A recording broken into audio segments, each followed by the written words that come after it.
গাজায় ফিলিস্তিনিদের উপর চলছে ইসরায়েলি গণহত্যা। তারই জেরে কোকাকোলার সঙ্গে ইসরায়েলের সংশ্লিষ্টতার অভিযোগ তুলে বৈশ্বিক এই কোমল পানীয়টি বয়কটের ডাক দিয়েছেন অনেকেই।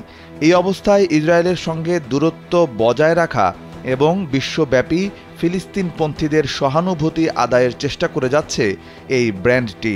কোকাকোলা বলছে যে ফিলিস্তিনের গাজা উপত্যকায় তাদের ফ্যাক্টরি রয়েছে। মধ্যপ্রাচ্য ভিত্তিক সংবাদ মাধ্যম দ্য নিউ আরবে 2016 সালের 1 ডিসেম্বর প্রকাশিত এক প্রতিবেদনে বলা হয়েছিল, অবরুদ্ধ গাজা উপত্যকায় কোকাকোলার ফ্যাক্টরির কাজ শুরু হয়েছে। সেখানে বলা হয়, ওই বছরের 30 নভেম্বর আনুষ্ঠানিকভাবে গাজায় ফ্যাক্টরি চালু করেছে কোকাকোলা। যমুনা রেফ্রিজারেটর, খাবার ফ্রেশ তো লাইফ জম্পেশ। ফ্যাক্টরি চালুর মাধ্যমে গাজায় শত শত কর্মসংস্থান সৃষ্টির কথাও বলা হয়েছিল ওই প্রতিবেদনে। এক বিবৃতিতে কোকাকোলা ঘোষণা দিয়েছিল যে $2 কোটি বিনিয়োগে গাজায় কোম্পানিটির প্রথম ফ্যাক্টরি চালুর মাধ্যমে প্রায় 120টি কর্মসংস্থান তৈরি করবে। এরপর ধীরে ধীরে সেটি 270-এ উন্নীত করা হবে।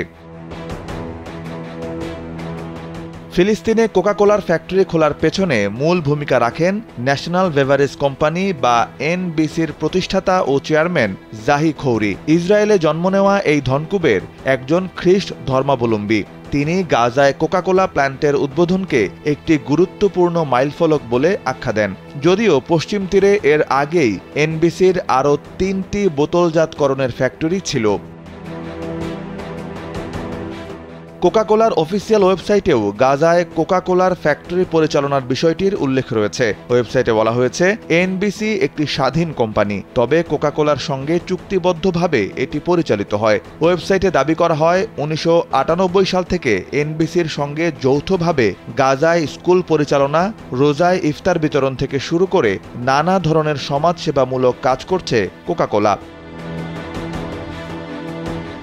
এদিকে ইসরায়েলের দখলকৃত পশ্চিম তীরের আতারোতে আরও একটি কোকাকোলা ফ্যাক্টরি রয়েছে।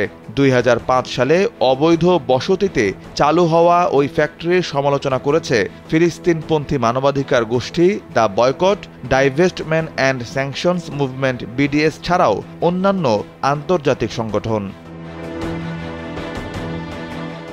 সাইফ বিন আইয়ুব, কালবেলা ডেস্ক।